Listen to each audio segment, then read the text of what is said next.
Place à l'édito politique sur Europe 1 avec Le Figaro. Bonjour Alexis Brézet. Bonjour Dimitri, bonjour à tous. Alexis, ils étaient entre 15 et 30 000 hier, place de la République à Paris, en soutien aux Palestiniens. Ça en faisait du monde après le rassemblement de jeudi dernier où avait retenti le fameux cri « Allah Akbar ». On ne l'a pas entendu hier, Alexis. Certains ont conclu que finalement, les choses se sont bien passées. Je me demande parfois, Dimitri, si ce lâche soulagement des professionnels du « ça n'est pas si grave » n'est pas pire que tout le reste. Parce qu'au lendemain des ignominies commises par les terroristes du Hamas, on scande « Israël assassin, Macron complice ». Ça, c'est normal.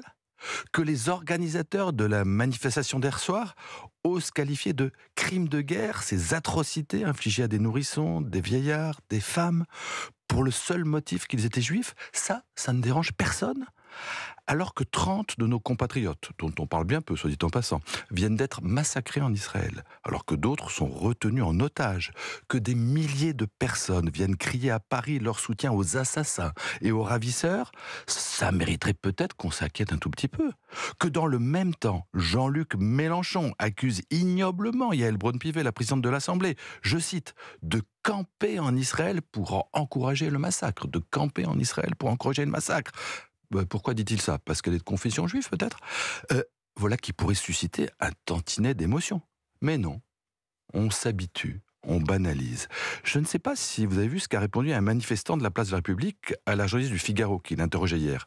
Il lui confie « C'est vrai, ce soir, on ne crie pas Allah Akbar, mais on le pense fort. » Voilà la vraie réalité de cette manifestation qui s'est si bien passée. En même temps, Alexis, on ne pouvait pas interdire cette manifestation. En France, on respecte la liberté d'expression et de manifester.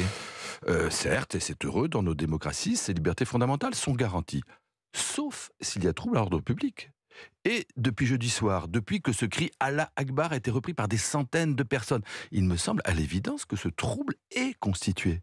Alors je sais bien ce qu'on nous dit, il ne faut pas tomber dans la caricature, il faut recontextualiser. Allah Akbar, après tout, c'est une simple prière. Pour un peu, on nous dirait que c'est l'équivalent sur le mode musulman du aimez-vous les uns les autres des chrétiens. Enfin, de qui se moque-t-on ? En vérité, le Allah Akbar, c'est pas une bénigne profession de foi.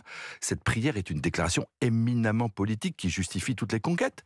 Puisque notre Dieu est le plus grand de tous les dieux, tous les hommes doivent lui obéir. Voilà ce qu'elle veut dire. C'est aussi un cri de guerre, de victoire, poussé par le prophète lui-même dans une de ses innombrables batailles, et repris depuis par les guerriers de l'islam, par les terroristes, avant et après chaque assaut. Or, rappelons-le, les appels à la violence et à la haine constituent par nature un trouble à l'ordre public. Sur ce fondement avéré, Gérald Darmanin aurait fort bien pu demander au préfet d'interdire la manifestation d'hier soir. Mais aurait-il été forcément suivi, Alexis, par la justice administrative? Non, pas forcément, vous avez raison. Comme je dis, l'interdiction aurait peut-être été annulée. Mais enfin, au moins, les choses auraient été claires et la responsabilité de la justice clairement établie. Parce que là, on attend quoi pour agir ? Que comme à Berlin, ces jours-ci, des étoiles de David soient taguées sur certaines maisons? Que comme à Berlin, toujours des cocktails Molotov soient lancés sur un centre culturel juif?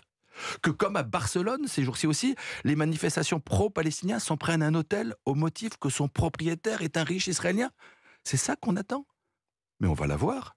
Mais vous verrez, Dimitri, ce jour-là, il y aura encore des gens pour nous expliquer que ça n'est pas si grave. L'édito politique sur Europe 1, les manifestations pro-palestiniennes, défi pour l'État d'ailleurs, c'est à dire dans le Figaro ce matin, qui met à la une cette gauche qui prépare l'après-Mélenchon. Merci beaucoup Alexis Brézet, on va vous garder d'ailleurs toute la semaine, tous les matins. À demain, bonne journée.